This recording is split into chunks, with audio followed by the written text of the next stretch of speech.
Bom, pessoal, muito boa noite. Hoje vamos dar sequência a essa série de webinários solidários que a Sobrice, Sociedade Brasileira de Radiologia Intervencionista, está promovendo. Então, estamos começando pontualmente às 20 horas, teremos aproximadamente 1h30 para essa sessão. E eu queria dar boas-vindas a todos e fortemente estimulá-los a participar através de perguntas. Essas perguntas podem ser feitas pela própria plataforma, e nossa retaguarda vai selecionar e vamos procurar responder a todas. E lembro também que hoje nós vamos ter, nesse webinar da Sobrice, o patrocínio, estamos tendo o patrocínio da Abbott, que é o nosso parceiro comercial, um dos patrocinadores da Sobrice, e contamos hoje com 3 grandes amigos e intervencionistas conhecidos e atuantes na América Latina. Tem o Dr. Cruz, da cidade de Medellín, na Colômbia, Dr. Luiz Cruz, o Dr. Rafael Noronha, que atua em São Paulo, e o Dr. Eduardo Medronha, aniversariante da semana, que trabalha no Rio Grande do Sul, em Porto Alegre. E lembro ainda que o Dr. Rafael Noronha é secretário da atual gestão da Sobrice e o Dr. Eduardo Medronha é o diretor científico dessa gestão da Sobrice. Então, o nosso formato, a gente quer que tenha a maior participação possível. Então, vai ser um webinar sobre indicações do uso do plug and platz vascular, da Abbott. Mas isso, claro, que é uma discussão científica, então se está aberto a perguntar ou comentar ou criticar qualquer assunto que será respondido aqui pelo grupo. Então, teremos apresentação de casos, vamos tentar fazer um ensino baseado na apresentação de casos. A gente vai começar primeiro com Rafael Noronha, que vai fazer dar um overview do que seria esse dispositivo, e vai mostrar um caso para exemplificar. Depois, na sequência, o Eduardo Medronha, depois o Luiz Cruz, todos com casos diferentes, com indicações diferentes, e eu finalizo com o meu caso, e depois vamos discutir tudo na sessão, no debate conjunto, envolvendo os 3 casos, ou mais casos aqui apresentados. Então, a gente vai começar com Rafael Noronha. Eu peço que Noronha compartilhe a sua tela.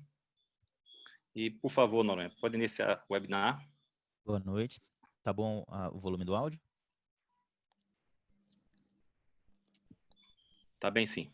Só não estamos vendo sua tela, por enquanto.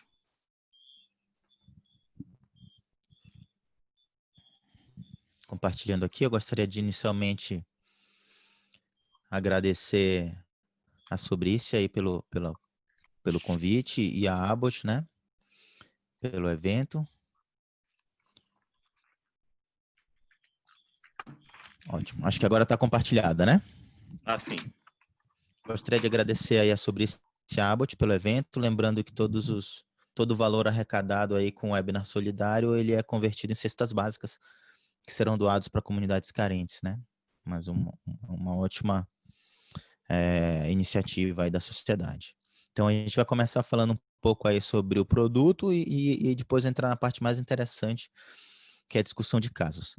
Então, o plug de Amplatzer, ele é um agente embolizante, que é utilizado para embolização no território arterial e venoso, e ele atua como uma barreira física ao fluxo sanguíneo, promovendo a formação de coágulo e, consequentemente, a trombose do vaso, onde ele é utilizado. Inicialmente, ele foi desenvolvido como um oclusor septal para ser utilizado em comunicações intracavitárias cardíacas, e aí depois foi desenvolvendo-se a utilização do dispositivo para aplicações periféricas em territórios vasculares, arteriais e venosos, né? A gente tem comercialmente disponível no Brasil 3 modelos, né? Que é o plug vascular tipo 1, que é o tipo 2 e o tipo 4. Então, basicamente, assim, a principal diferença deles é que o tipo 1 e o tipo 2, eles possuem um perfil maior. Então, obrigatoriamente, a gente precisa usar um cateter guia ou um introdutor longo para posicionamento e liberação do dispositivo, enquanto que o plug do tipo 4, ele possui um perfil menor, então ele é compatível com catéteres diagnósticos.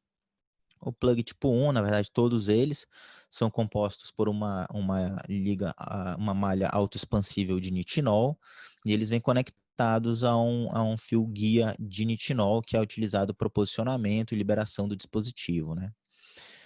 O tipo 1, ele é composto por um módulo só, é um lobo, né, uma unidade, e ele é utilizado ele é disponível em diâmetros de 4 a 16 milímetros, né? Lembrando que todos os 3 tipos de plugs vasculares, para os 3 tipos, deve ser utilizado um oversize de 30 a 50% em relação ao vaso em que ele vai ser liberado. Tipo 2 é um componente trimodular, né? Então são 3 módulos interligados. Isso faz com que ele tenha 6 planos de cobertura seccional, né? Isso faz com que esse dispositivo, né, o tipo 2, ele seja o mais trombogênico dos 3, né? Geralmente ele é recomendado para vasos de alto fluxo. E ele está disponível aí em diâmetros de 3 a 22 milímetros. Já o tipo 4, que é aquele que é compatível com catéteres diagnósticos 4 ou 5 French, aí dependendo da luz interna, precisa de uma luz interna mínima de diâmetro de 0,97. Ele é bimodular, também de nitinol, e essa facilidade dele de ser utilizado com catéteres diagnósticos faz com que ele possa ser utilizado em vasos mais distais, em vasos mais tortuosos, do que os outros que necessitam de um catéter guia ou introdutor longo. Hoje em dia, os plugs vasculares eles podem ser utilizados para uma grande quantidade de situações clínicas, né? Seja no reparo dos aneurismas, e aí ele pode ser utilizado nos aneurismas de aorta abdominal para oclusão de ilíaca interna, quando a endoprótese tem que se estender até a ilíaca externa. Ele pode ser utilizado em aneurismas torácicos para ocluir a subclávia, né? Quando a endoprótese precisa cobrir a origem da subclávia. Ele pode ser utilizado para o tratamento de aneurismas periféricos. Eu vou mostrar um caso para vocês. Ele pode ser utilizado na embolização de malformações arteriovenosas pulmonares, para oclusão de gastroduodenal em pacientes que vão ser submetidos à radioembolização, em pacientes que vão ser submetidos à ressecção parcial do fígado. Ele pode ser utilizado para embolização de veia porta e para deprivação hepática. Pode ser utilizado para o tratamento de varicocele ou varizes pélvicas. Em pacientes com hipertensão portal, ele pode ser utilizado para embolização de varizes ou para oclusão de TIPS, pacientes com encefalopatia, né? Pode ser utilizado no trauma, né? Em muitas situações de sangramento, e para oclusão de fístulas arteriovenosas que não são mais necessárias. Então, a gente vai começar aqui a parte interessante, que é os casos clínicos. Então, o primeiro caso é um paciente de 57 anos, do sexo masculino. Ele estava em investigação de um câncer gástrico e foi diagnosticado um aneurisma sacular de ilíaca interna. Esse aneurisma ele é parcialmente trombosado, mas na reconstrução a gente viu que ele ainda tem uma parte da luz pérvia. E todos os aneurismas saculares precisam ser tratados. Então, como ele não tinha dilatação da ilíaca comum e da externa, a gente optou por colocar um stent revestido, cobrindo a ilíaca comum e a ilíaca externa, mas como esse aneurisma ele localizava-se juntinho da saída da ilíaca da hipogástrica, podia ser que por refluxo a hipogástrica reenchesse o aneurisma, né, que seria compatível com o endolique tipo 2, né? Então, para isso a gente resolveu embolizar a ilíaca interna, que entrou por acesso contralateral. A ilíaca interna media 8 milímetros, como a gente precisa de um oversize que pode ir de 30 a 50%, então a gente poderia utilizar um plug de 10 milímetros de diâmetro ou um plug de 12 milímetros de diâmetro. A gente optou pelo plug de 12. Então aí é realizado o cateterismo seletivo da ilíaca interna contralateral, né? Aí já estamos com o introdutor longo, com a bainha longa dentro da ilíaca interna. E aí a gente começa a posicionar o Amplatzer. Vocês veem que ele migra bem, né? Ele navega bem dentro do introdutor. Então é importante inicialmente posicionar o introdutor no local que você quer liberar o plug. E aí você leva o plug até a ponta do introdutor e aí faz a liberação por mecanismo de pullback, né? Então segura o fio de nitinol que está conectado no plug e vai tracionando o introdutor lentamente para a liberação do plug. Aí a gente libera o plug. Como a gente está com um introdutor longo, um catéter guia, é possível fazer um controle de imagem, né? Então a gente consegue fazer uma angiografia, ver se o posicionamento está adequado. Se não tiver, é possível reposicionar o dispositivo, até que, enfim, a gente libera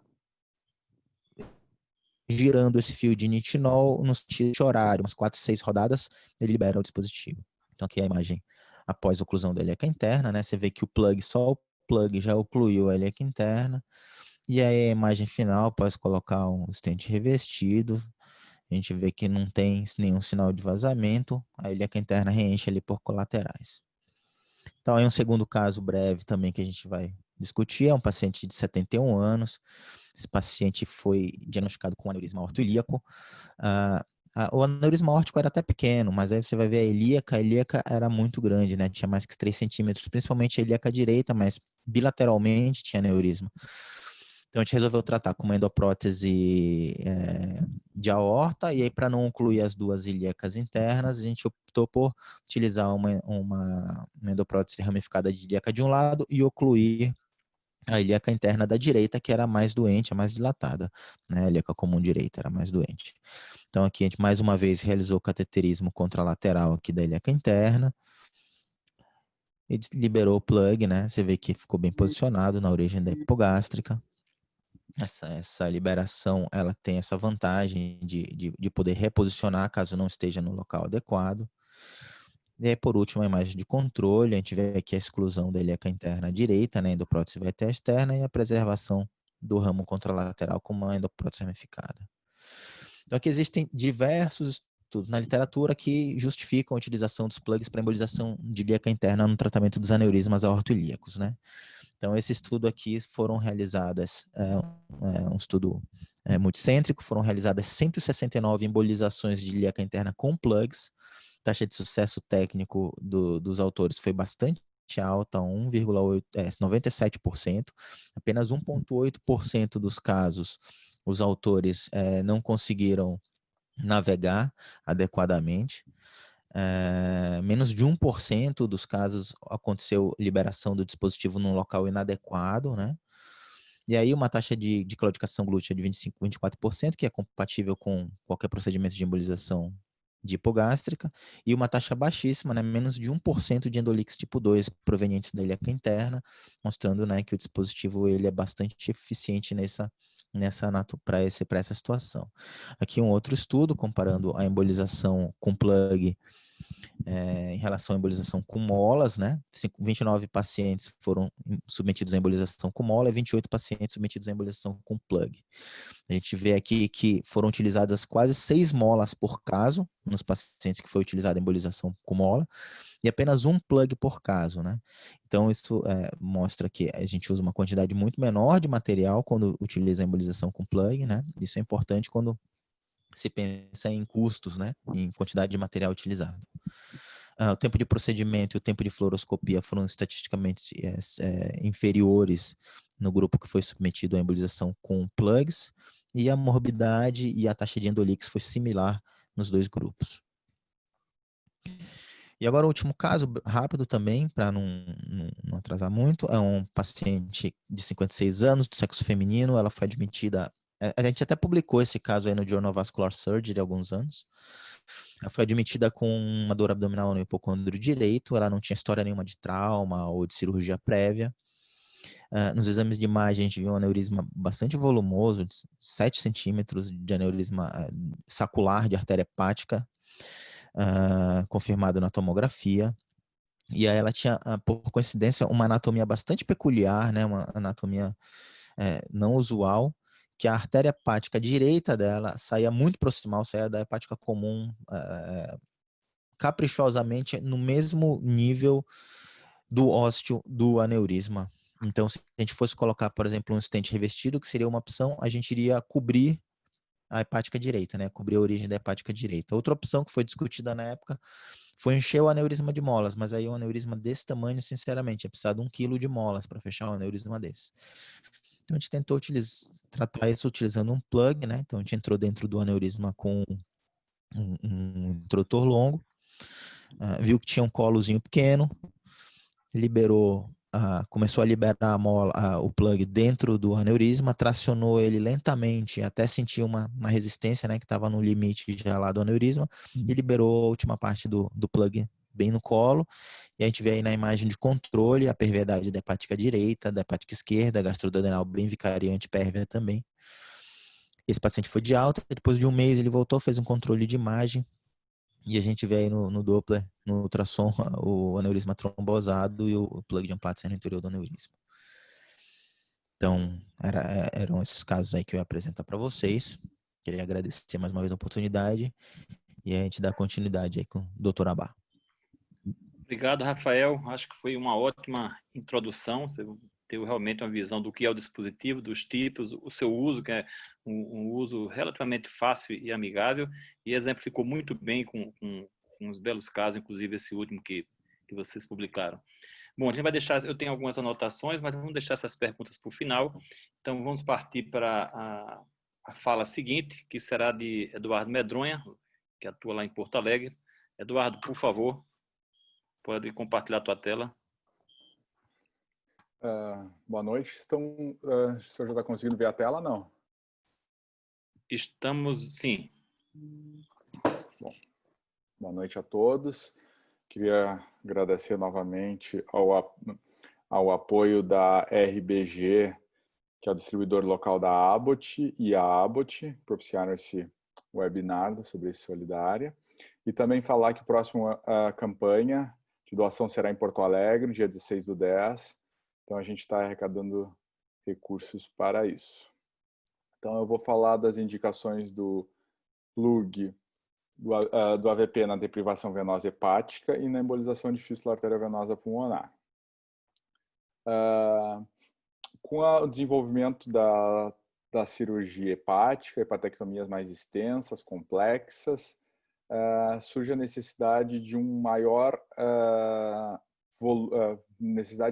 volume de parênquima hepático remanescente, ou futuro remanescente hepático. Sabe-se que pacientes cirróticos necessitam de até 40% de um parênquima residual após hepatectomia e pacientes não cirróticos cerca de 20%. E com isso, a cada dia mais são solicitados a realização de procedimentos endovasculares que determinam ou que tem como objetivo a hipertrofia do futuro remanescente hepático. O procedimento padrão para esse tipo de hipertrofia é a embolização de veia porta. No entanto, quando necessitamos de hipertrofias maiores ou numa falha de pós-embolização de veia porta, a gente pode utilizar a embolização de veia suprahepática ou veias suprahepáticas associada, o que determina uma maior hipertrofia e uma maior velocidade dessa hipertrofia também. A embolização portal determina um aumento de cerca de 40% do futuro remanescente hepático e com isso reduz a chance de insuficiência hepática e mortalidade. A partir de 2015 foi iniciada a série de casos demonstrando o aumento do volume dessa hipertrofia e um aumento da função desse remanescente hepático quando é utilizada a oclusão da veia suprahepática associada à embolização de veia porta. Esse artigo foi publicado agora em 2020 na Hepatobiliar Surgery de Nutrição. Esse autor suíço questiona se a deprivação venosa hepática não é um procedimento de platina para a hipertrofia do parênquima hepático do futuro remanescente hepático, comparado principalmente com o ALPS. Então, vou apresentar um caso, um paciente com tumor de Klatskin, 70 anos, com icterícia obstrutiva, já submetido a drenagem biliar bilateral, com indicação de uma hepatectomia direita estendida. Essa aqui é a tomografia do paciente, a gente identifica uma ligeira dilatação da via biliar intrahepática, com os drenos biliares e um futuro remanescente hepático lobo esquerdo de cerca de 17%. Então, o plano do procedimento era a embolização de veia porta direita com cola e uma embolização da suprahepática direita com plug AVP. Então, é realizada o acesso à veia hepática direita e um acesso à veia porta com ultrassom. Então, aqui a gente vê uma bainha 8F, na verdade, na veia hepática, na suprahepática direita e um acesso com uma bainha de acesso hepático 6 na veia porta. O vídeo, a gente injeta um contraste na veia hepática direita. E esse aqui não é o mesmo caso, mas esse é o acesso que a gente utiliza para fazer esse tipo de procedimento. E após isso, a gente posiciona um plug. Foi utilizado um plug de 20 milímetros de diâmetro. A gente, nesses casos, normalmente utiliza um plug 20 ou um plug 18, devido ao risco, para reduzir o risco de migração para o pulmão desses plugs. e aqui já é a liberação do mesmo. A gente vê que ele é bastante preciso, não tem mobilização nenhuma.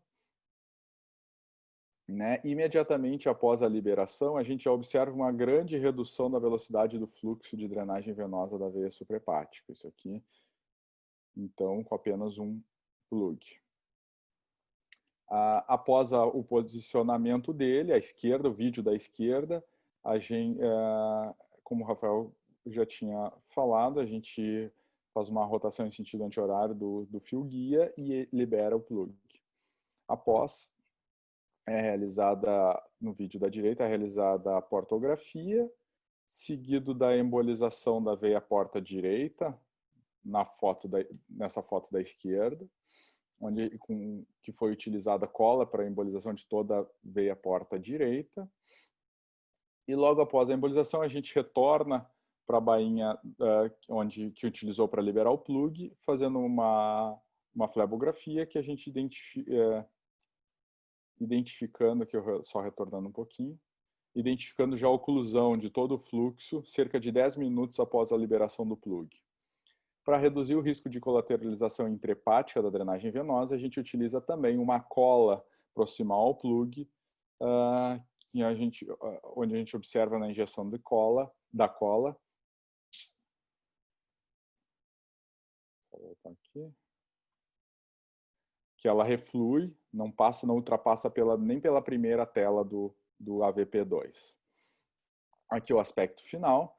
No entanto, esse paciente teve um crescimento pequeno, apenas de 5%, e sendo indicada a embolização da veia hepática média, que a gente também com AVP2, aqui a imagem da esquerda a gente observa a punção e a flebografia, e à direita posicionamento e liberação do plug, e também utilizamos 2 molas para a embolização do segmento 4. Com isso, 30 dias após, a gente consegue uma hipertrofia bastante importante com remanescente hepático, chegando a 50% do parênquima, possibilitando a hepatectomia direito estendido.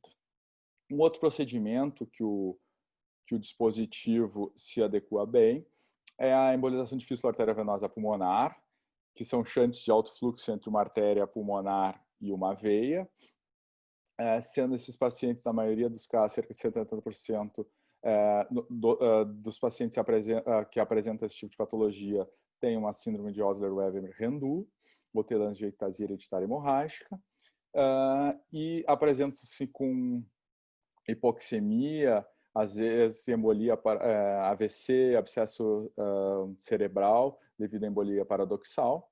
Essas fístulas podem ser classificadas como simples, complexas e difusas, dependendo da nutrição, se é por artéria de um único segmento ou mais de uma artéria de segmentos diferentes ou comprometimento lobar difuso. E o tratamento é sempre a embolização. Eu vou mostrar casos de artigo. Então, esse aqui é um paciente de 17 anos com uma fístula grande, se apresentando através de hipoxemia, uma fístula no lobo médio direito grande. Então, a gente vê essa volumosa fístula com uma drenagem importante para a veia pulmonar, onde a utilização de apenas um dispositivo, um AVP2, já foi obtido um sucesso na embolização, na exclusão da fístula, e aqui a tomografia, onde já não identifica-se mais aquele anovelado vascular. Aqui a gente observa um aspecto importante do plug, é a ausência de artefato metálico, o que possibilita a identificação e a observação da caracterização das estruturas ao redor do plug, o que em alguns outros dispositivos não é possível. Então aqui é um outro caso de embolização de fístula arteriovenosa pulmonar, paciente de 41 anos que apresentou hipoxemia. Na tomografia a gente observa no pulmão esquerdo essa fístula com aneurisma venoso, mas essa imagem é compatível com fístula.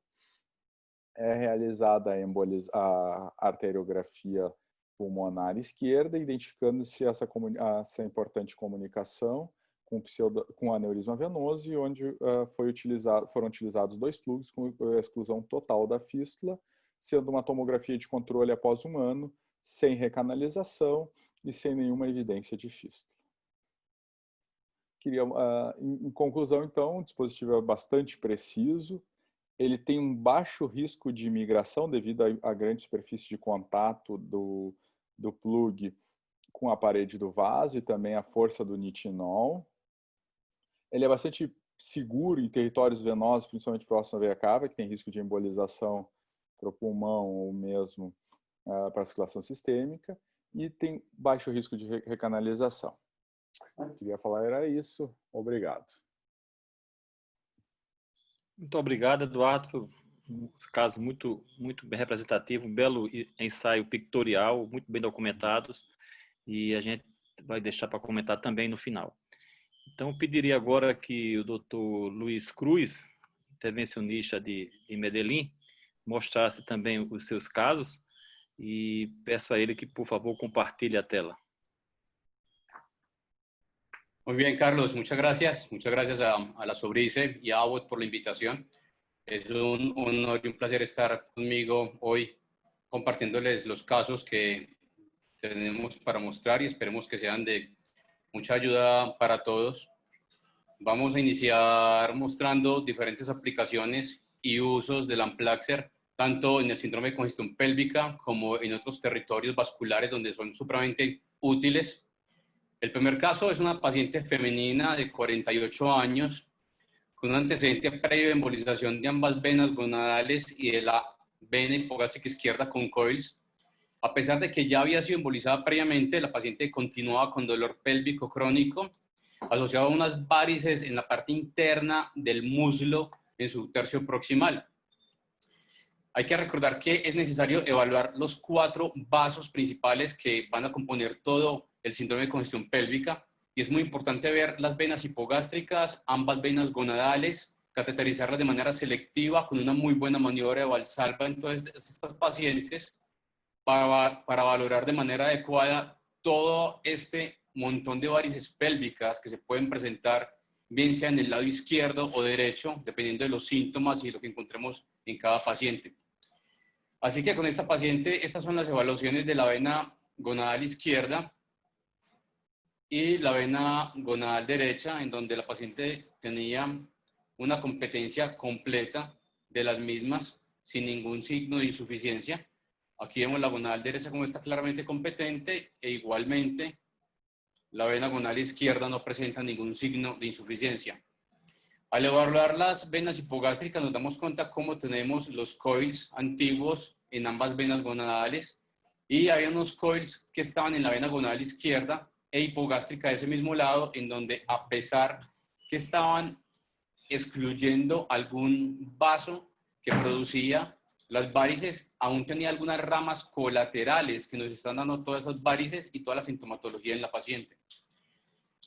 Y muchas veces uno se pregunta, y al evaluar a estas pacientes con una insuficiencia de la hipogástrica tan intensa, tiene que descartar si hay o no una compresión extrínseca a nivel de la ilíaca primitiva, y es obligatorio hacer una venografía de la ilíaca para descartar una compresión extrínseca, si es en el lado derecho por algún conglomerado de adenopatías o por una lesión neoplásica, y si es en el lado izquierdo, tenemos siempre que evaluar y descartar que no haya un síndrome de May-Turner que pueda estar comprimiendo la vena ilíaca y produciendo todo ese montón de varices pélvicas y de insuficiencia de esa vena hipogástrica. Hay que recordar las complicaciones. Muchas veces llegamos y embolizamos las venas hipogástricas con coils, pero no tenemos las válvulas que nos puedan atrapar los coils y muchos coils migran al pulmón, y es usual que vemos en los pacientes que revisamos pacientes con coils en los pulmones. Esta fue una paciente que tenía este coil en la arteria pulmonar derecha y se pudo retirar de inmediato en el mismo momento del procedimiento, y eso es lo ideal. Siempre que un coil migra a la circulación pulmonar, hay que sacarlo tan pronto como uno se dé cuenta que ha migrado.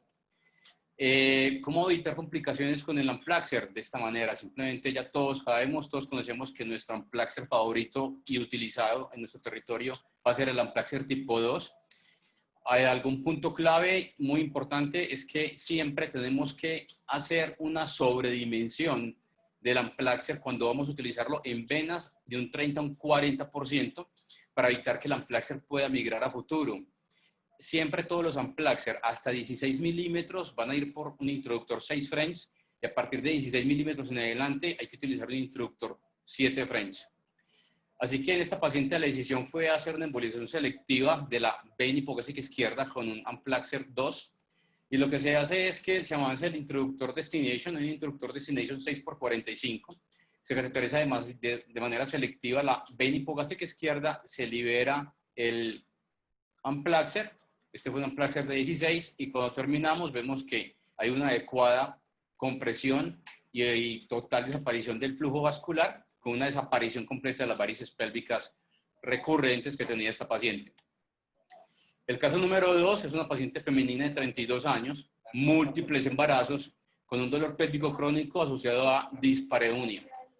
Y lo que tenemos aquí es una clara y marcada incompetencia e insuficiencia de la vena gonadal izquierda, en donde hay un gran componente varicoso, un saco de varices pélvicas en el lado izquierdo importante. Simplemente la decisión es embolizarlo con un Amplaxer tipo 2. Lo que hacemos es, igualmente siempre llevamos un introductor 6 French por 45 centímetros y empezamos a hacer la liberación y el despliegue del Amplaxer de manera muy controlada para evitar que se nos elongue o que quede muy comprimido.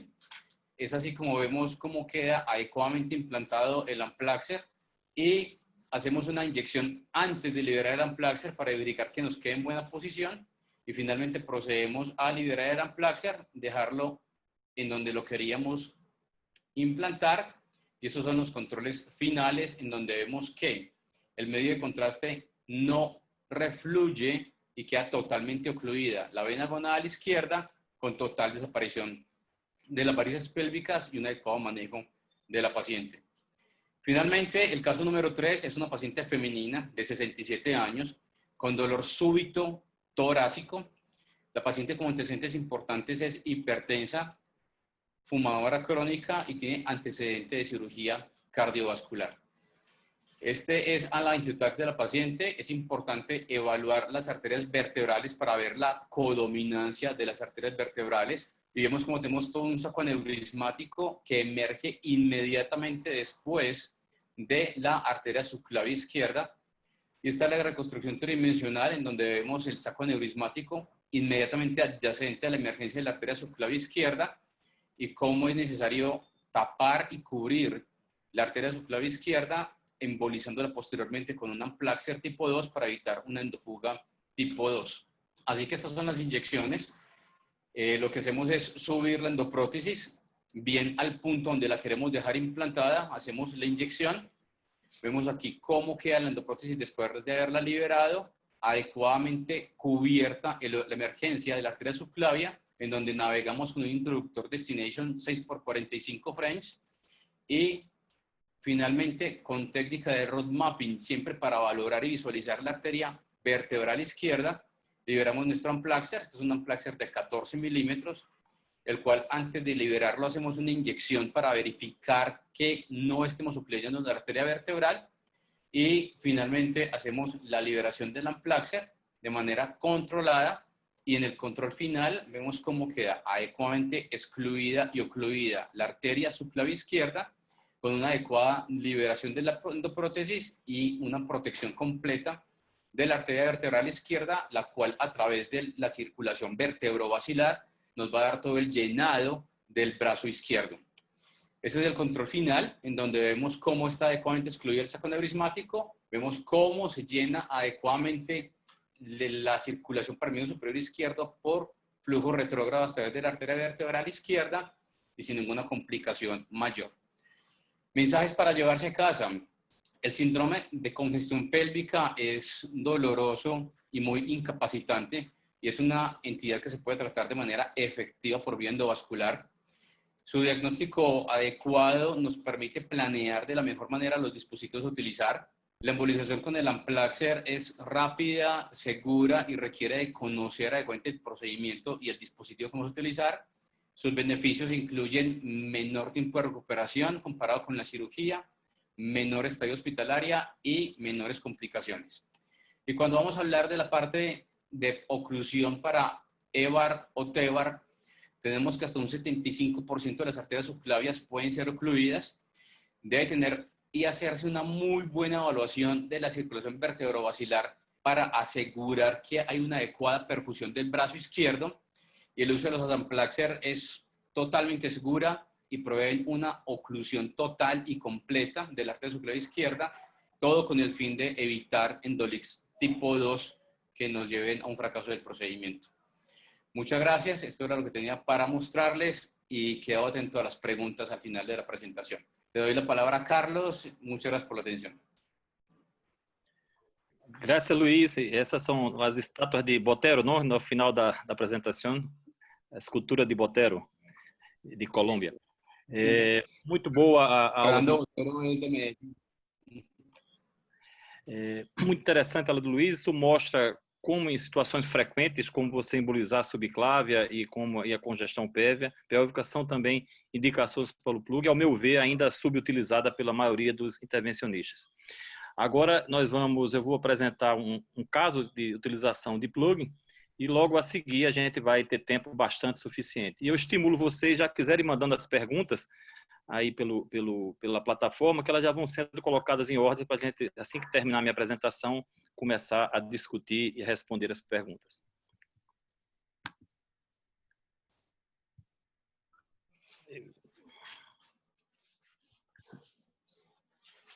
Estão vendo minha tela aí?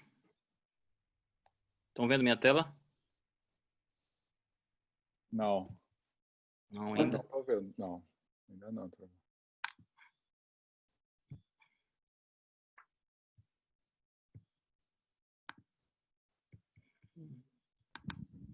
Nada? Agora sim. Tá nada. Agora. Agora apareceu. Está em modo apresentação já agora. Ok. Bom, então nós vamos continuar com essa apresentação de caso. Vou apresentar um só caso, porque ele é um pouco mais complexo. Eu acho que para mim, pelo menos, foi novidade. E eu acho que isso aí é interessante saber que isso existe, cada vez mais está sendo diagnosticado e a gente é essencial nessa conduta. Então, isso eu coloquei esse slide em espanhol, que é em homenagem a Luiz Cruz, mas vou falar em português. É uma criança de 4 anos, ela nasceu com a coartação de aorta e síndrome de Turner e fez uma correção cirúrgica da coartação 17 dias após o nascimento. E ao longo da sua vida, ela desde 2017, ou seja, 3 anos atrás, ela vem evoluindo com dispneia, hipertensão arterial pulmonar progressiva. Aí está mostrando a evolução com várias datas desde 2017, através de cardiograma, como tem aumentado essa pressão arterial pulmonar, e no último exame, em março de 2020, ela estava com 97 de pressão estimada pela ecografia, e as artérias pulmonares eram dilatadas de forma moderada, com aumento de câmara cardíaca direita e disfunção sistólica de VD. Na exploração dessa paciente com ultrassonografia, o que se notava eram grandes nódulos hepáticos, não se visualizava o sistema porta intrahepático, se visualizava no ultrassom um shunt espleno-renal e uma derivação porta-sistêmica congênita. Então, com base nessa história, com base nesses achados de ultrassom de ausência de porta e shunts porta-sistêmicos extrahepáticos, foi feito o diagnóstico suposto de síndrome de Abernethy. Então, aqui eu vou mostrar a correlação da angiografia dela com a tomografia diagnóstica, só relembrando nesse quadro quais são os tipos de shunt que a gente tem. A situação normal é essa, obviamente todo mundo conhece, a veia porta, nutre o fígado e a drenagem pela veia suprahepática.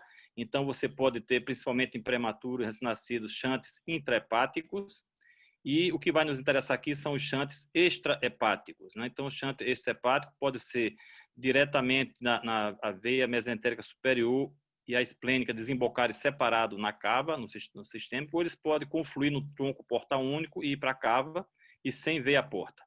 E o outro tipo, que é o tipo 2, a gente vai ver depois, existe um shunt lateral da porta com a cava inferior, mas existe ainda algum fluxo para o sistema portal de forma hepatopetal. Então, isso é a arteriografia dessa criança. Ela mostrava esses nódulos, que esses nódulos a gente vai ver, eles podem, são nódulos de regeneração, mas eles podem evoluir para hepatocarcinoma com alguma frequência ao longo da vida da criança. Então a gente vê vários nódulos aqui está um, aqui está outro. Ele tinha uma duplicação de veia cava inferior, e aqui se uniam, vinha para a veia renal esquerda, e aí se informava uma cava única a nível suprarrenal. Aqui se identifica bem a veia renal direita também, e aqui a veia renal esquerda.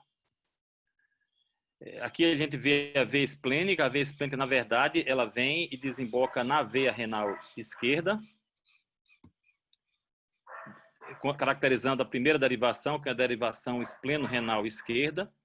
A gente vê aqui aqui é o pâncreas, na verdade, mas a gente vê aqui a veia esplênica entrando, a veia esplênica entrando na veia renal, medindo aqui mais ou menos 9 milímetros. Tinha também a derivação mesentérico superior para a cava inferior. A gente vê aqui a veia mesentérica, ela desemboca na junção da veia renal esquerda com a cava. Então, exatamente nesse ponto, aqui dá para ver na portografia indireta ela desembocando, e aqui no perfil, no sagital, a gente vê ela entrando anteriormente. E aqui no axial, isso aqui seria a veia mesentérica superior entrando na face anterior da confluência da cava com a veia renal. Aqui no sagital. Bom, então, voltando aqui à classificação da síndrome Bernet, que ela é importante para a conduta. Então, a gente teria o tipo chamado tipo 1. 1A seria quando as duas veias terminam o término lateral na cava inferior separadamente. Quando formam uma porta e desembocam na cava, término lateral é 1B. E o tipo 2 é lateral, e esse é mais fácil de tratar, porque você liga o shunt e você tem um fluxo para dentro da porta. Nessas duas situações, você não tem sistema portal desenvolvido. Então, a gente concluiu, estimou por esse exame diagnóstico, a gente estaria diante de um Albernet tipo 1A, ou seja, que você teria a veia, aqui estaria a veia cava inferior esquerda, a esplênica desembocando aqui na renal e a mesentérica também nessa desembocadura. Então, a discussão primeira seria o que fazer, quando fazer. Ela, obviamente, estava sendo tratada clinicamente da hipertensão arterial pulmonar, com furosemida e loprost. Então, mas essa estava ficando de difícil controle, e na literatura mostra que, se isso não for tratado a tempo, essa hipertensão pulmonar pode se transformar numa hipertensão pulmonar irreversível. Então, a indicação é tratar precoce, e a forma de tratar seria ligadura cirúrgica com desvio, o transplante hepático, principalmente no tipo 1A. A maioria dos artigos, são poucos artigos na literatura, acho que tem 500 casos ao total. Então, tem menos de uma centena de casos, 50 e tantos casos, e, na verdade, o transplante é indicado na maioria dos artigos. Mas tem um artigo mais recente de Bisset que questiona fazer embolização mesmo desse tipo. E como a criança tinha uma hipertensão pulmonar severa, o grupo da cirurgia de transplante avaliou que a mortalidade é muito alta na vigência de hipertensão pulmonar e se recusou a fazer o transplante. Então, nesse artigo, ele bota a proposta terapêutica, seria cirurgicamente ou do ponto de vista endovascular, você fazer uma ligadura nesse shunt. E o que se observa, apesar dos exames não mostrarem o sistema porta, ele diz que através da arcada da veia pancreática, sempre existe a opacificação de uma porta rudimentar, e que com o tempo, após a ligadura, essa porta rudimentar iria hipertrofiar.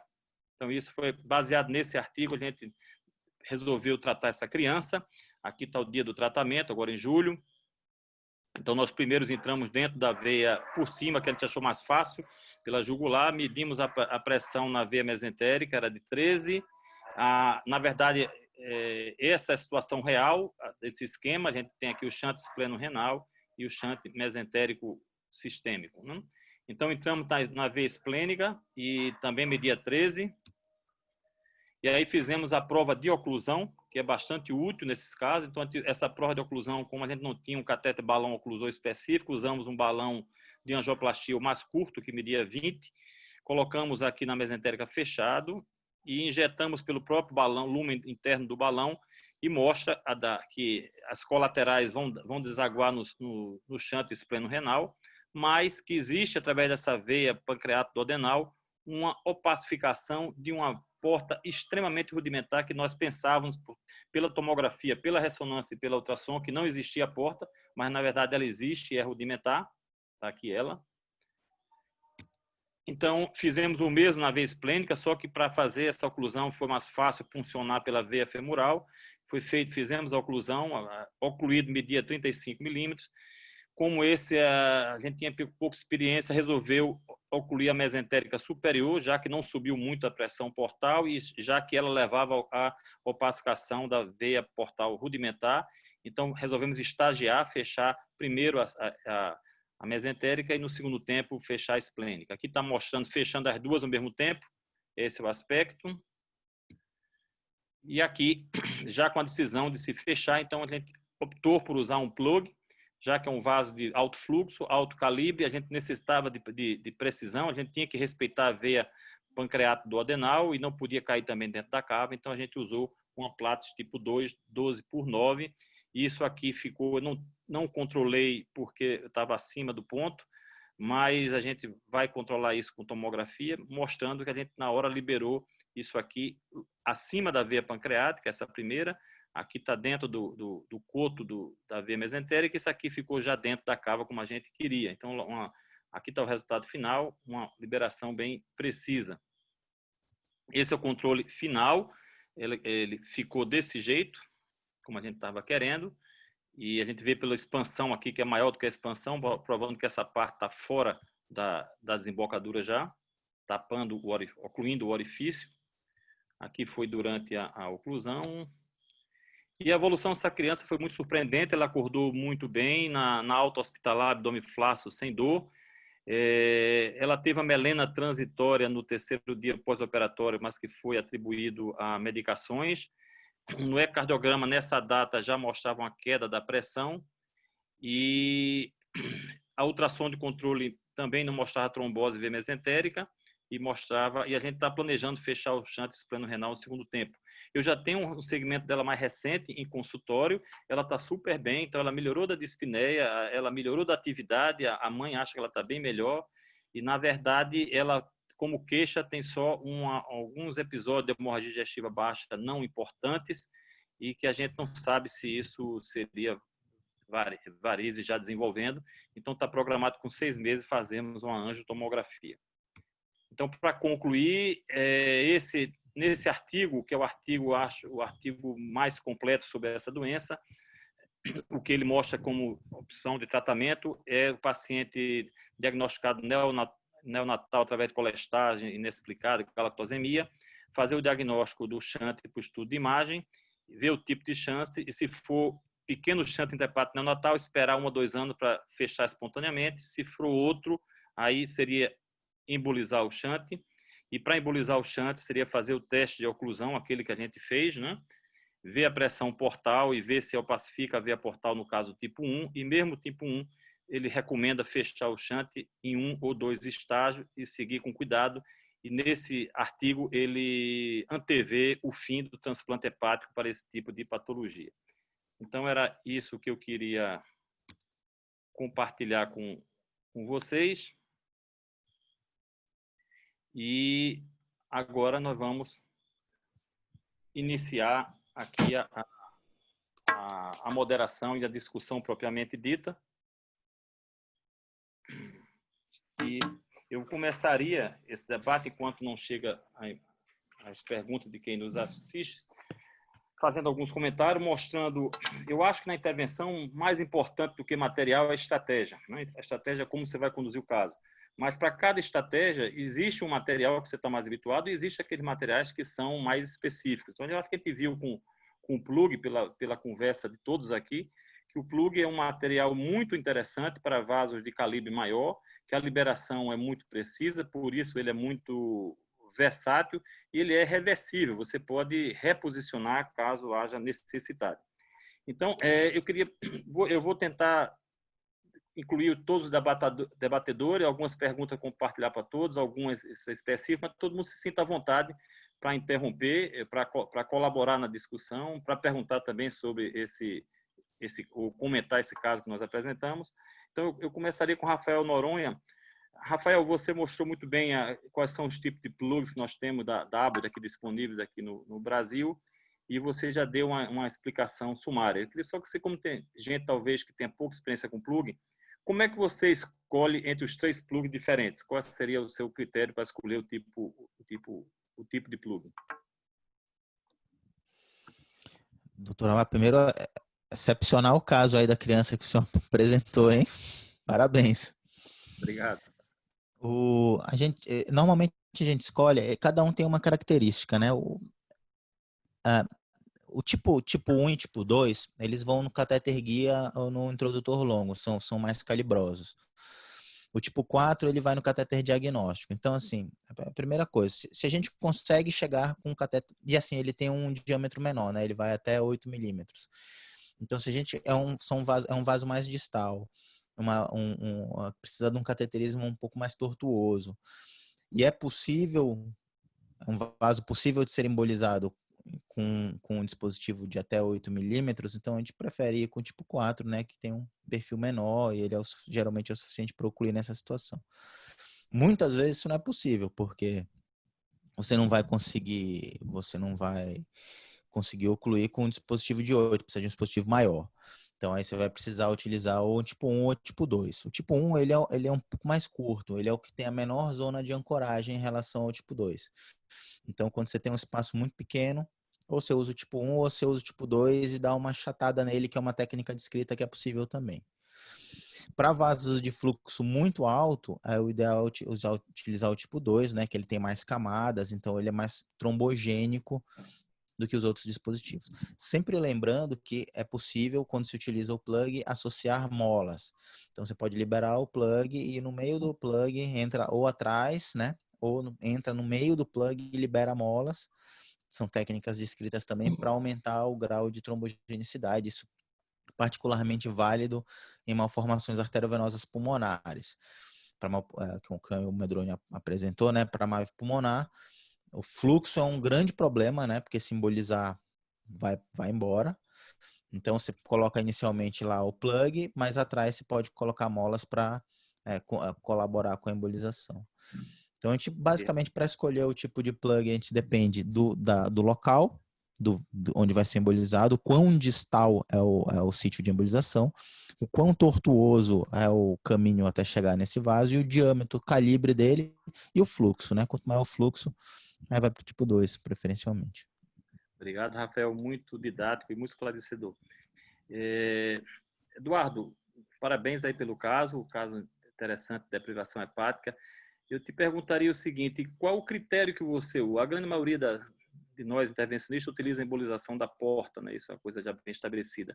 Qual o critério que quando você decidiria fazer uma embolização da veia suprahepática? Você teria alguma condição especial para indicar? Indicaria sempre, em casos selecionados?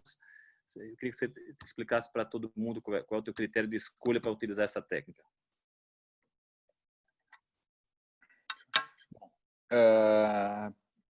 Procedimento padrão, embolização de veia porta. No entanto, cada vez mais os cirurgiões hepáticos querem embolização rápida, porque esses pacientes muitas vezes suspensa a quimioterapia sistêmica, eles estão em quimioterapia sistêmica, é suspensa a quimioterapia sistêmica para a realização do procedimento.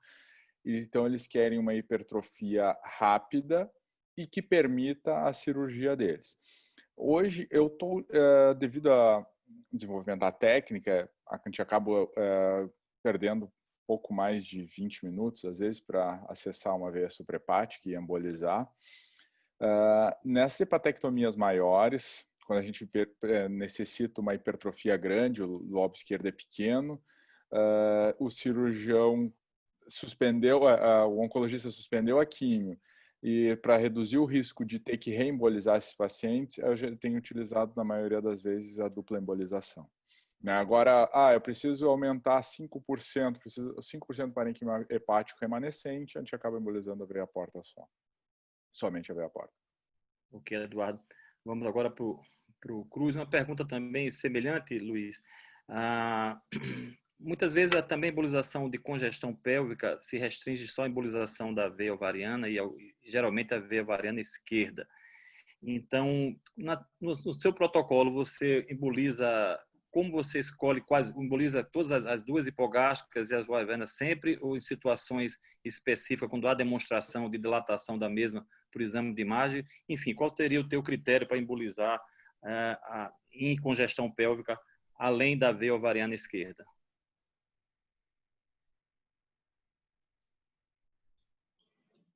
Bueno, Carlos, usualmente lo que pasa es que con frecuencia uno encuentra alguna insuficiencia de las venas hipogástricas y si nos hemos dado cuenta, las venas hipogástricas tienen un calibre que sobrepasa los 12 milímetros con frecuencia y es un riesgo total colocar los coils en ese punto porque fácilmente pueden migrar e irse a la circulación pulmonar. Es en ese punto donde yo prefiero a esos pacientes siempre utilizar una Plaxer para evitar que haya una recidiva en caso tal cuando se embolice muy distalmente con otros coils más pequeños, como en el caso que mostré inicialmente, porque a pesar que al paciente le hagan saphenectomía o le operen las piernas, siempre va a permanecer con su misma insuficiencia. Ahora bien, cuando uno se va para la vena ovárica izquierda o la vena gonadal izquierda, el criterio de selección es cuando es una vena muy gruesa, de un paquete varicoso muy grande e importante. El colocar 2 coils o 3 coils, al menos en mi país, es mucho más costoso que colocar un solo Amplaxer. Entonces, colocando un solo Amplaxer, ocluyo, corto el flujo y así me ahorro y tengo un buen resultado costo efectivo de los materiales que estoy haciendo y de lo que quiero utilizar. Ahora bien, siempre tengo que fijarme que la vena gonadal izquierda no esté duplicada. Si la vena gonadal izquierda no está duplicada, le embolizo con un Amplaxer sin ningún problema. Pero si la vena gonadal izquierda está duplicada, tengo que coger cada duplicación de la vena gonadal o vena ovárica izquierda y ocluirla con coils para obtener un adecuado resultado. Ok, Luiz, obrigado. Agora, partindo já para as perguntas da audiência, então se pergunta aqui, Medronha, qual seria a preferência na realização de embolização portal e deprivação hepática? Se você tem também uma sequência e se tem alguma preferência por isso. E eu complementaria essa pergunta. Você usa para a suprahepática sempre a via percutânea, que eu vi você mostrar, ou você considera fazer a suprahepática por via venosa, pela jugular? Normalmente eu faço as duas punções, faço os acessos, tanto da porta quanto da suprahepática, às vezes as 3 punções, quando a gente emboliza a veia suprahepática média junto. Eu libero os plugs, embolizo a porta e após isso eu embolizo com cola proximal aos plugs para impedir a recirculação intraparenquimatosa da drenagem venosa e causar uma congestão. Senão, a recirculação intraparenquimatosa muitas vezes não tem grandes ganhos de benefício de hipertrofia. Então, essa é a sequência. Só para ficar claro, mas você emboliza primeiro a porta, depois a suprahepática? Eu libero o plug na suprahepática, embolizo a porta com cola e volto na suprahepática para injetar cola proximal, para preencher, para drenar, para preencher as veias proximais ao plug, porque ele reflui e aí vai preenchendo. Mas digo assim, você começa pela porta, pela suprahepática ou tanto faz? O plug, estou falando. Não, o plug suprahepática. Suprahepática. Plug da suprahepática. Aí você vai na porta, coloca na porta. A cola. Cola na porta. E aí eu volto na suprahepática para colar, porque aí dá tempo de reduzir o fluxo e colar também a suprahepática proximal ao plug. Então esse é o acesso. E por que não a jugular? Porque é importante injetar cola proximal ao plug para impedir a drenagem e a colateralização que existe intraparenquimatosa da drenagem venosa hepática. Por isso que a gente também não basta só colocar um plug, a gente tem que injetar cola proximal ao plug para preencher, por isso não por via jugular. Ok. Uma pergunta ainda da audiência aí correlata seria, isso aí está extensivo também para quem quiser opinar, de uma opinião diferente do Eduardo, quando vai fazer a deprivação, que concentração de cola vocês usam de Stacril? Eu uso um para 4, um para 5. Eu acho que todo mundo fica nessa faixa. Alguém usa diferente? Não, não? Ok. Bom, deixa eu ver se tem mais No, perguntas. Carlos, yo creo que esa es una muy buena combinación. Cuando uno el pegamento, la cola, lo diluye de 1,4 a 1,5, tienes grandes ventajas. Una de ellas es que hay mucho control en la mezcla que estás inyectando y no pierdes el catéter a través del cual utilizas la mezcla, y eso es algo muy importante que uno tiene que hacer. Ok, Luiz. Aproveitando essa sua resposta, na congestão pélvica, você considera utilizar algum tipo de agente líquido distal, seja agente esclerosante, tipo etamolin, ou seja mesmo o estacril, distal à oclusão com plug ou com cola? Que algumas pessoas fazem isso, compreendeu? Se considera utilizar na congestão pélvica, além do plug ou mola, distalmente agente líquido asociado. En algunas ocasiones, cuando con el plug no es suficiente cortar todo el flujo y vemos que hay algo de reflujo nuevamente y llena residualmente las varices, lo que hago es una mezcla de polidocanol con pequeñas partículas de gel foam. Entonces mezclo el polidocanol al 3% en una proporción de 2 centímetros polidocanol con 2 centímetros de aire y le agrego pequeñas particulitas de gel foam que las corto con bisturí en la mesa, y al mezclarlas inyecto esta pasta o mezcla esclerosante, y eso ayuda a que haya una mejor oclusión y termine por desaparecer por completo el reflujo. Eso lo suelo hacer cuando veo que es muy importante que haya algo de llenado residual. Pero usualmente cuando utilizo el Amplaxer, casi que la oclusión es inmediata o espero 30 segundos o un minuto, y muy pocas veces me toca utilizar un polidocanol adicional con el gel foam en estas pacientes, y terminan por ocluirse de muy buena manera por completo toda esa vena ovárica que estábamos tratando. Rafael, vocês sintam vontade também para perguntar um para os outros, se tiver alguma pergunta. Mas, Rafael, você, só em termos práticos, qual foi o catéter, a bainha que você utilizou? Porque eu queria fazer um comentário técnico sobre bainha também. Você utilizou que bainha? E uma outra coisa, a impressão que se tem é que você usando o plug, você tem menos claudicação glútea do que a mola, né? Por ele ser mais preciso e por gente conseguir fazer, geralmente com a mola, algumas vezes a mola migra e fecha os ramos, enquanto com o plug a embolização é sempre proximal. Aí, apesar de alguns trabalhos não mostrar a diferença, alguns trabalhos mostram a diferença favorável, e eu particularmente acho que o plug deva dar menos claudicação porque ele preserva os ramos distais. O que é que você pensa disso?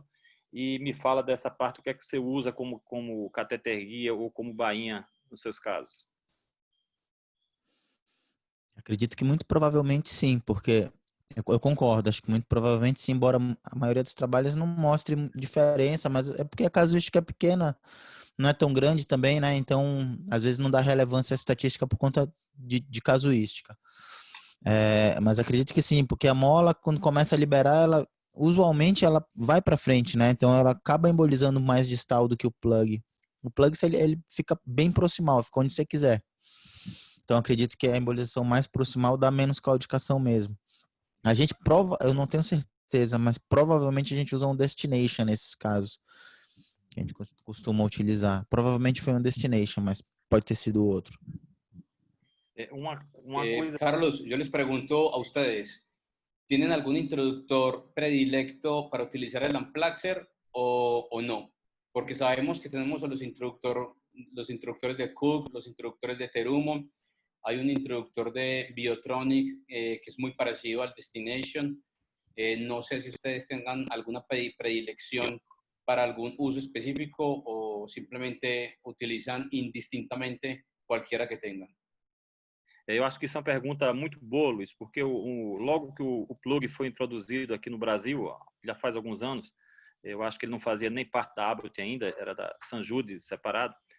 Se tinha alguma dificuldade em usar o plug, porque era muito rígido, e as bainhas, os catéter guia também eram muito rígidos. Então, acho que uma coisa que favoreceu muito o uso desse material foi o desenvolvimento de novas bainhas, novos catéter guia. Então, acho que para utilizar isso, a gente tem que tentar usar uma bainha ou um catéter guia que não quinque, que não tem uma parede muito fina para não quincar, que seja flexível para navegar, porque o plug em si ele navega bem. Se o catéter guia ele navegou até o ponto, o plug ele vai tranquilo. Então a dificuldade maior é você navegar a bainha do que o próprio plug.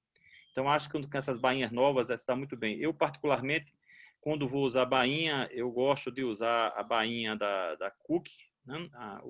a Ensel modificada, e gosto também de usar alguns materiais de neuro, são muito bons, tipo o Neuromax, é um catéter guia, que é o que eu tipo também catéteres guias de vários catéter guias de neuro, eles navegam muito bem e eu acho que são excelentes ferramentas para usar em situações de tortuosidade.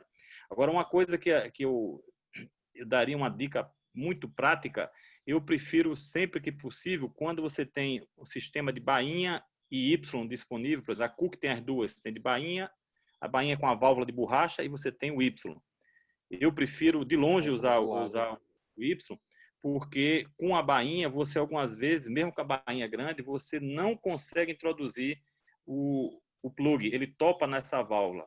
E o que se tem a dica para isso, o truque para isso, quando você usa essa válvula de borracha, é você não colocar o introdutor do plug até o final da válvula, porque quando você faz isso, você amassa e quando você vai empurrar o plug, ele não caminha.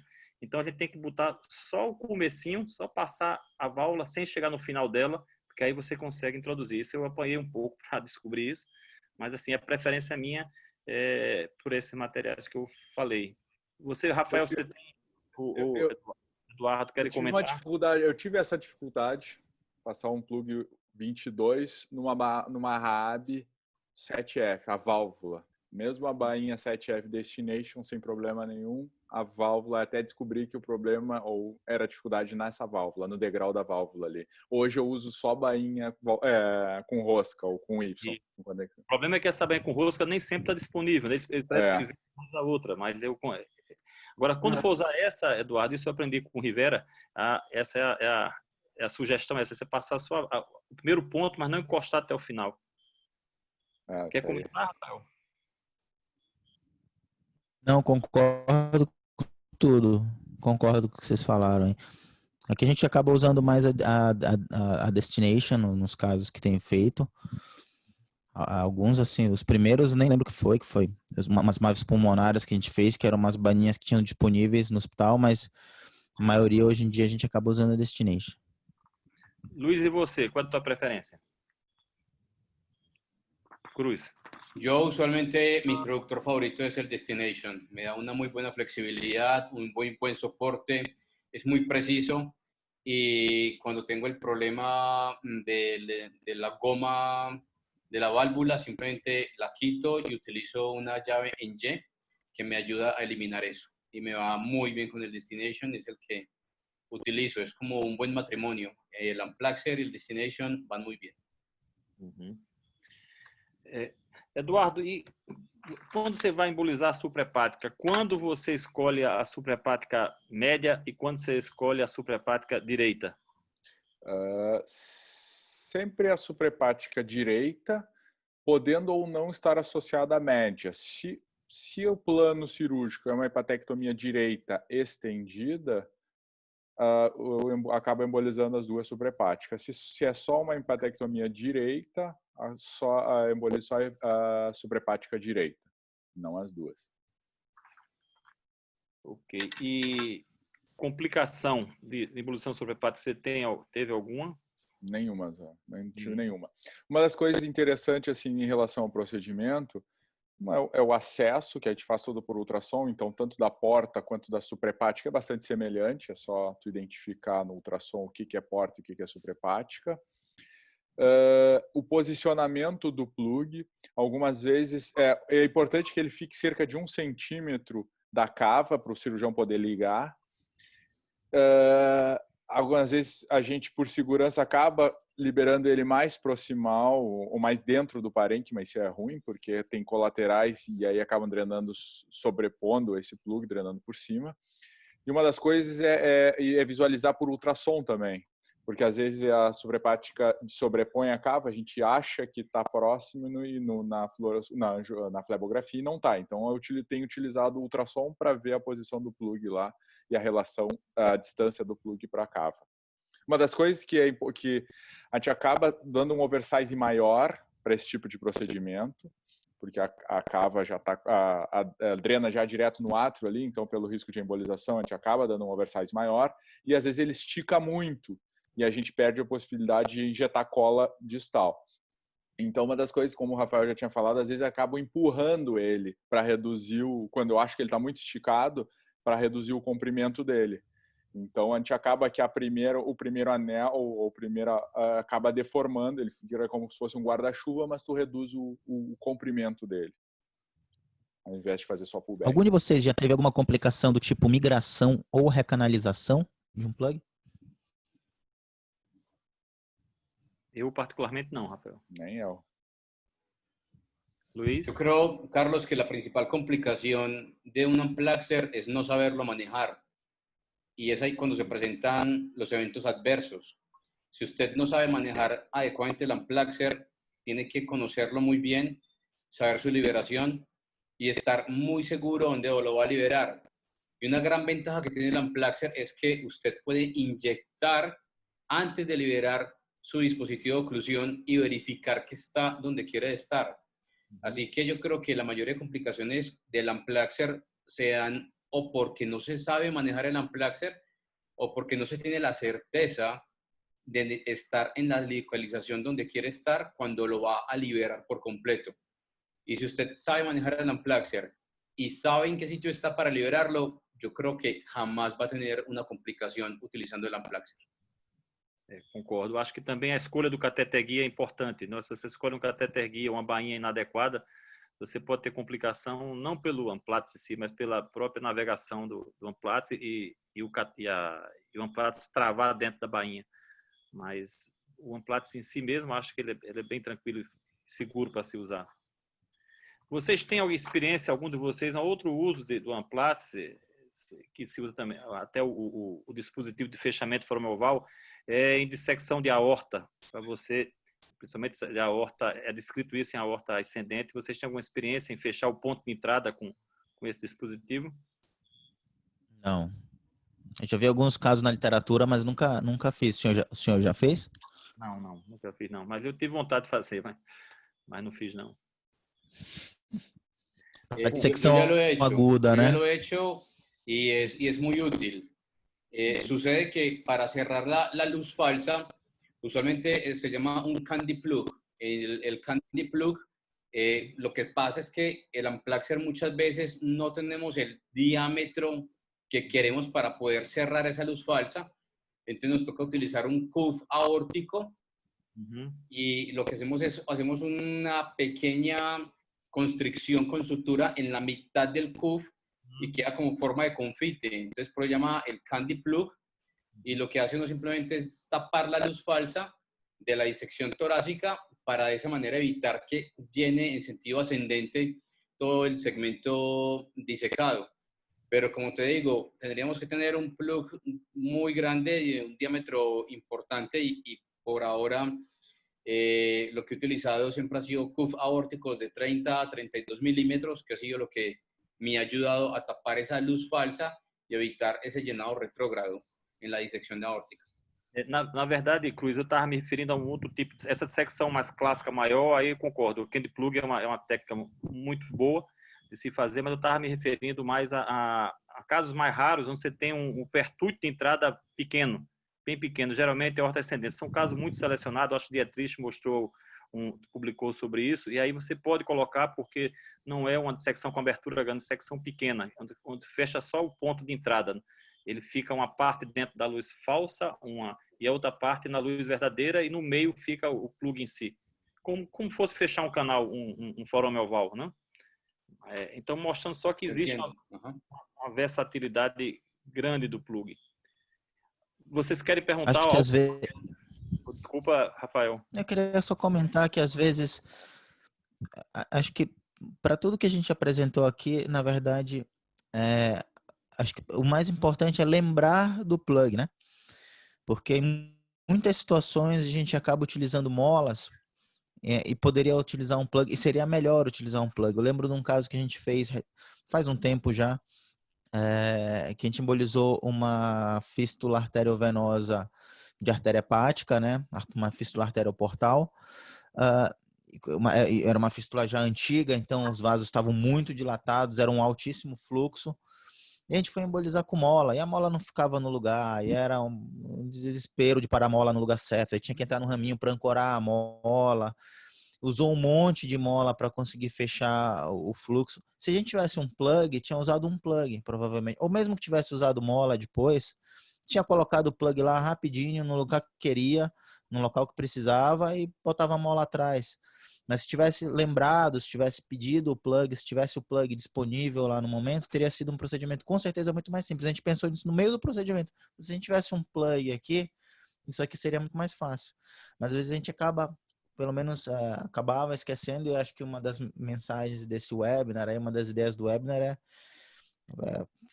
mostrar situações em que ele pode ser utilizado e deixar ele na cabeça, porque tem muita coisa aqui que a gente, em muitas situações que ele pode ser utilizado, que a gente nem falou aqui, nem comentou.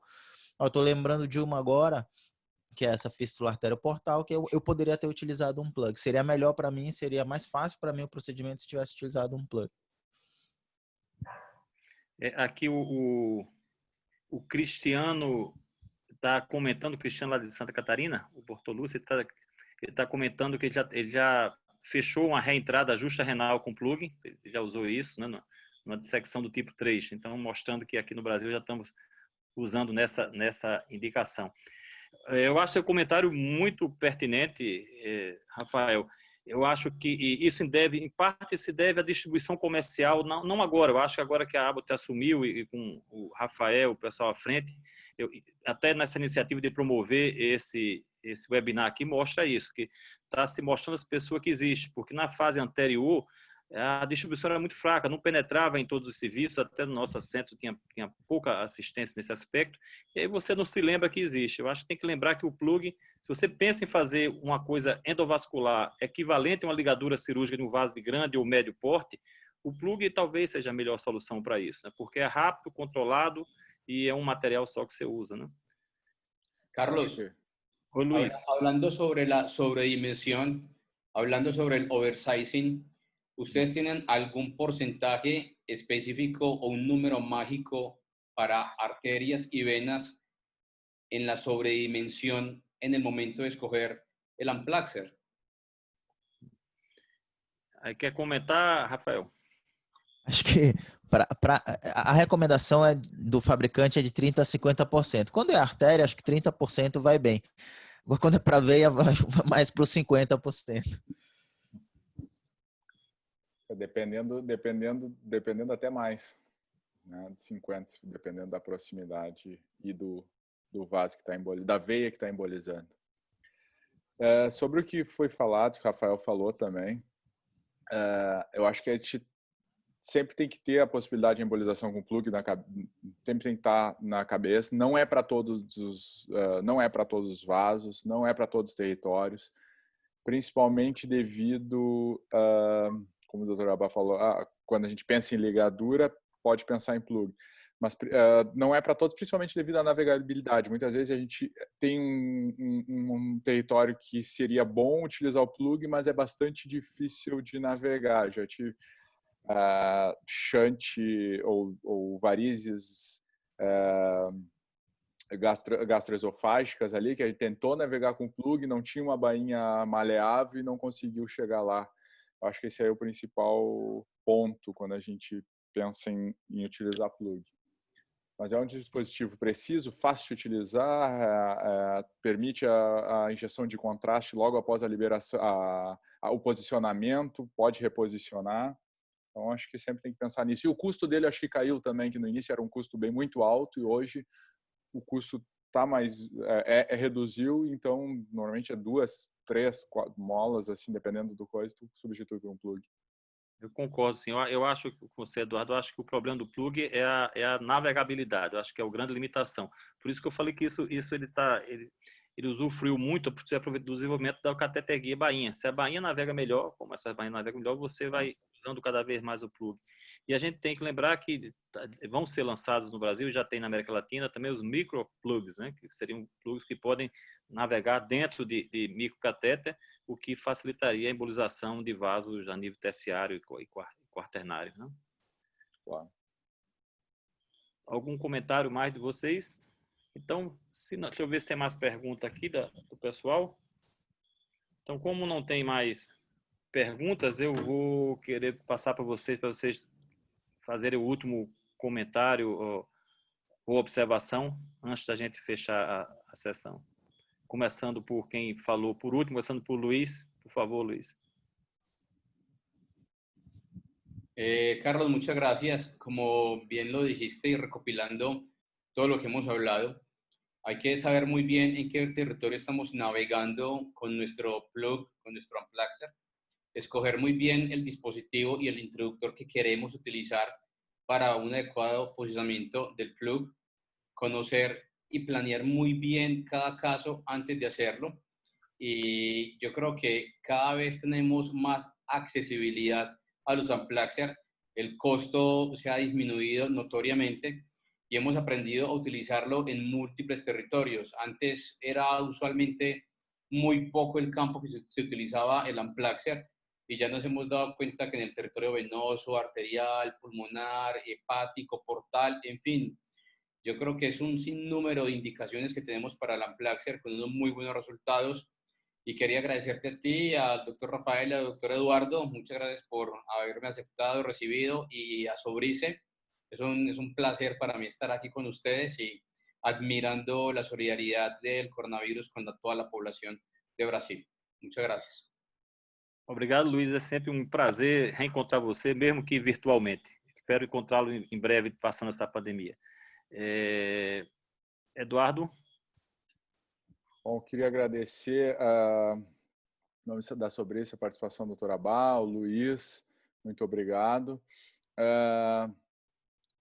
Agradecer também à RBG e à Abbott pelo apoio ao evento. Também falar para todos que, como eu já falei lá no início, a próxima campanha vai ser aqui em Porto Alegre, dia 16 de outubro, onde a Sobrice fará doações para uma comunidade. E obrigado a todos aí. Eu acho que o Luiz já resumiu o que a gente conversou. Acho que não tem, do ponto de vista do plug, não teria mais nada para falar. Acho que é isso aí. Ok, Eduardo, muito obrigado. E, novamente, aproveito para parabenizar o Eduardo, uma figura querida nossa, passou um tempo no nosso serviço, e Eduardo aniversariou essa semana, então ele está de parabéns pela sua primavera nova. Obrigado, Trava. E, bom, vamos agora para o Rafael. Com as tuas palavras finais, Rafael. Parabéns aí, Eduardo, pelos seus 28 anos aí, tá ficando velho. Agradecer aí a Sobrice e a Abbott, né, por esse evento. E assim, acho muito importante essa iniciativa da Sobrice, né, de estar estimulando esses webinars. A gente tem já uma sequência de webinars de diversos temas de embolização percutânea, de procedimentos percutâneos, procedimentos de embolização, procedimentos endovasculares. Então, como a gente não consegue reunir fisicamente, né, por conta da pandemia, a gente consegue disseminar um pouco o conhecimento via webinars, né? E apesar de já ter algum tempo e serem vários webinars, a gente está perto do congresso, a gente continua tendo público, continua tendo audiência. Então, acho que isso mostra que esse modelo ele veio para ficar, né? Talvez não na quantidade que ele está tendo agora durante a pandemia, mas acho que mesmo quando as coisas voltarem ao normal, ainda vai haver espaço para esse tipo de ensino que agora está mais em voga, né? Então, obrigado aí a todos, obrigado aos colegas aí que palestraram com a gente, que participaram com a gente hoje, todos os que participaram, que assistiram aí e contribuíram com a sua presença ou com perguntas. Uma boa noite aí a todos. Ok, Rafael. Então, para finalizar isso, eu queria dizer o seguinte: vocês viram que temos aqui colegas diferentes partes, e o comentário foram coincidente, apesar dos casos serem diferentes. Então, o que a gente pode tirar de lição é que o Amplatz é um material muito útil, é um material muito versátil, serve para várias indicações e talvez tenha sua indicação subutilizada ainda. Então, com isso, eu felicito a Sobrice, felicito e parabenizo não só pela ação solidária e social que vem fazendo em várias capitais, de campanhas tentando diminuir o sofrimento das pessoas menos favorecidas, mas também parabenizar do ponto de vista científico por trazer à tona esse assunto, esse tipo de material, que ele é um material ainda pouco utilizado, como eu falei. Também agradeço ao patrocínio da Abbott nesse evento e parabenizo por essa campanha atitude de cada vez mais mostrar isso nos eventos científicos. E dizer que foi realmente um verdadeiro prazer estar aqui com vocês, né? Vocês são figuras íntimas do nosso convívio e de elevado valor científico. Eu acredito que quem teve a paciência de assistir mais um webinar, que está tendo um pouco de exagero nos webinários, tem webinar sobre tudo que é assunto, todos os dias, todas as horas, mas eu acho que esse tipo de webinar que nós fizemos hoje, baseado em casos diferentes, reais e na discussão muito franca e aberta, eu acho que isso faz realmente elevar o nível de conhecimento.